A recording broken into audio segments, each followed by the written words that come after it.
Mag-harvest tayo ng sayote guys. Medyo malamig po sa amin. At umulan pa. Ang laki niya guys, oh.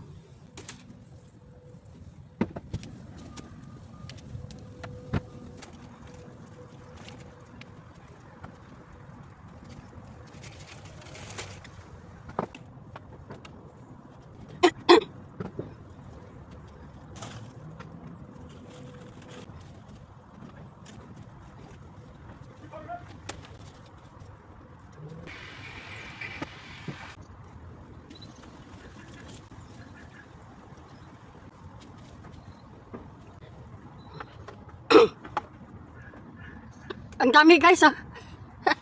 Meron pa tayong marami pang mga sayote na hindi pa natin na-harvest.